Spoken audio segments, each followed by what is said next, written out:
a strong message that we need to take forward from this evening as well, that we're fighting against fascism that's in any forms across our communities. I would just say, as well as the March the 22nd in London, that here in Preston that we're organising Standing Together Against Racism events on the 21st, 22nd and 23rd of March. On the 22nd there'll be community events taking place in the town centre, the city centre, sorry.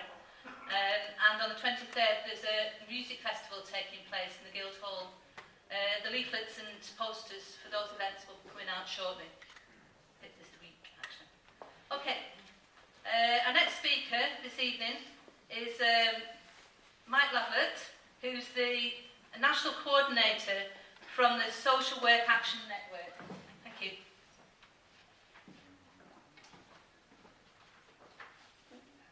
Okay, again, like everybody else, I think it's a fantastic turnout in Lancashire, and you'll have picked up by now that this is the second part of the Scottish segment of the meeting after Paul. You know, everybody else has been speaking about austerity, and I think what we need to do, first of all, is just think a little bit more about austerity, because it's a very powerful concept, and the government are undoubtedly using this as a kind of shock, to shock us into the fact that austerity is so severe that we really have to go forward with all the cuts that they're making, and they quote massive figures at us. They tell us about the debt and the deficit, and we're really not quite sure about those two things, but the key one for us really, I think, is the deficit, because all states have always had debts. They pay them back very slowly, and you know, they're always fighting wars, so they're getting more debts, and then they pay them back and fight another war, and that's how history tends to work. And you may not have noticed that about 18 months ago, we finally paid our debt from the Second World War back to America. We didn't really notice, but that's how long it took. You paid debts back over a long period of time. But the deficit at the present time is running roughly about £85 billion. And when they talk about that, for us, we think, my God, that's so big, it's so huge. Clearly we've got to do something about it. If you're there thinking, you think, you know, that's Michael Lavalette, he owes me a £5, you can visualise a £5 or £100. If it's £1,000, you're really screaming because we've no chance. But anyway, £1,000, you can imagine it. Or even £1 million, we start to lose. We have no idea what £1 million is, or £10 million. That's actually an annual salary for Wayne Rooney. But beyond that, these sums are so huge that we can't visualise what they mean. And when you hear £85 billion, it's so big, we have to do something about it.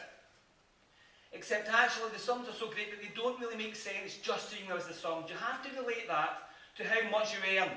So let's take another example. Imagine that myself and 2 or 3 other people in the panel saw a house in Preston for £250,000. If one of the people here is on benefits and they go to the mortgage company the next day and they say, I want to buy that house for £250,000, I'm on the dole, they're going to get kicked out because their earnings are not enough to pay that mortgage back. I'm a university professor. If I go and ask for a loan for £250,000, there's a chance they're going to give me that. I'll have to pay mortgage back for a long time, but my earning capacity compared to what I want to borrow is enough, they think, that I can pay that back. You have to do the same with countries. £85 billion sounds a lot, but we're the 7th richest country in the world. This isn't a huge amount compared to how much we earn as a country. In fact, we worked this out, we call it the earnings to debt ratio. And our earnings to debt ratio, how much we earn and how much debt we've got just now, is running at 75%. It sounds massive. In 1945, it was 200%. And in 1945, we built the welfare state. Why on earth do they want to smash and cut the welfare state today? That's the most important thing for us.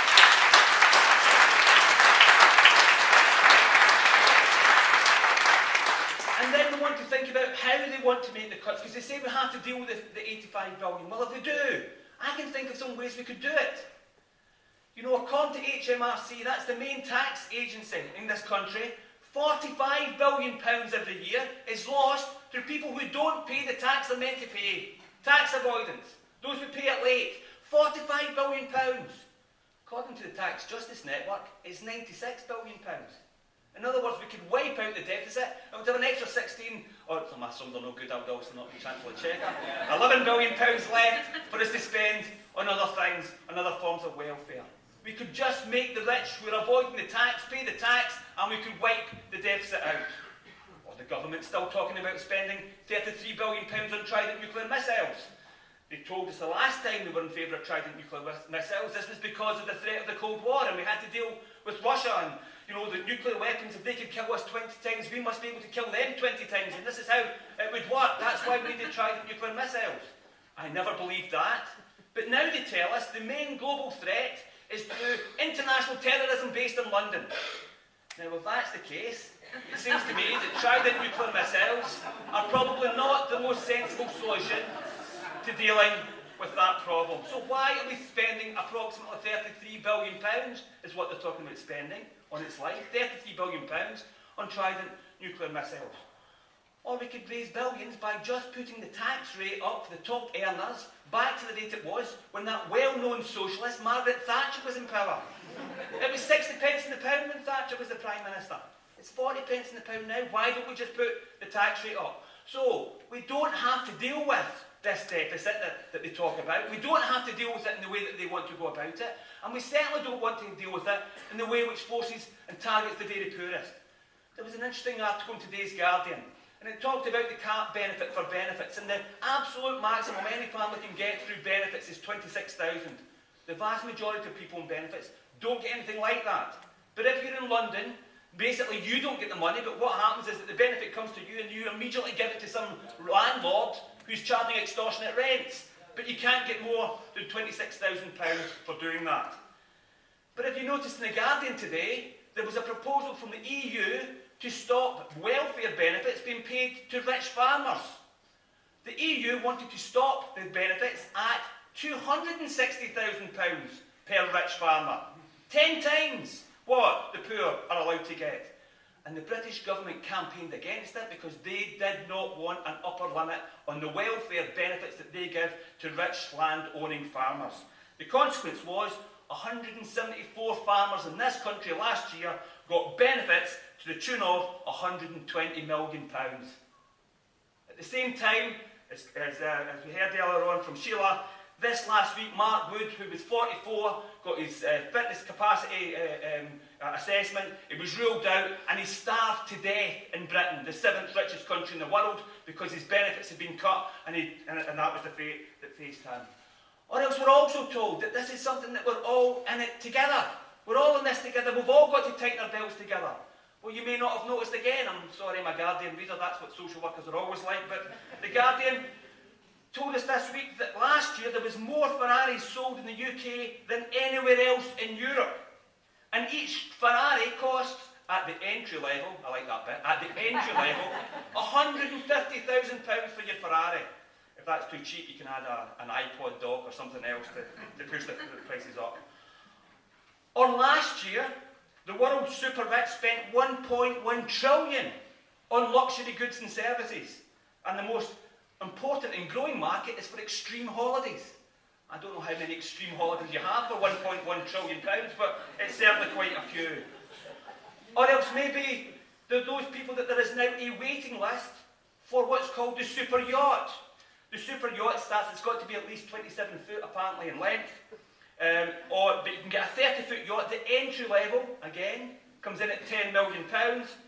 Or else you can follow Abramovich and his 90 crew yacht. So his yacht has got 90 crew on it. It's got a helipad, it's got gardens, it's got gyms, and his yacht has got a yacht because his yacht is so big it can't get into the harbour, so you have to have a yacht on your yacht to get to the harbour. Okay? And it costs $1.5 billion. So we're not all in this together. There is the wealthy who are getting richer and richer, and there are poor who are getting squeezed, and the marginalised who are getting squeezed, and us who are seeing our services cut. And actually austerity has been used as a cover for transformation. Because really what they're doing is transforming the welfare state away from public goods and public services into privatised services for profit for organisations like Capita and Atos and Servco and G4S. Apart from G4S, they're all seeing their profits shooting up because they're making massive sums out of the public purse. The Tory government are using this as an extension of the denationalisation and privatisation that we saw in coal, gas, electricity, water. We see it in post office. They are seeing this as an opportunity to privatise vast numbers of services, and therefore this is not solely about austerity. This is about the transformation of our society in favour of the wealthy at the expense of the poor. And that is the reason why we have to have events like today. And that is why we have to have events like today to bring us together, because if we don't fight now, when are we going to fight? If we draw a line in the sand, when,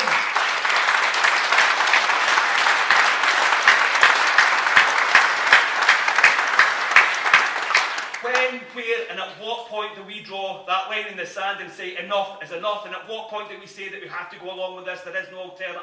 It's only a small cut. Well, I'm sorry. Each small cut means that we bleed. And these aren't small cuts. These are huge cuts that are costing hundreds of people's lives. They're shortening people's lives. They're killing people. They are devastating. They're destroying our society. It's time for us to unite. It's time for us to fight. We start off on Thursday at the UCU picket in Preston, and we go from there.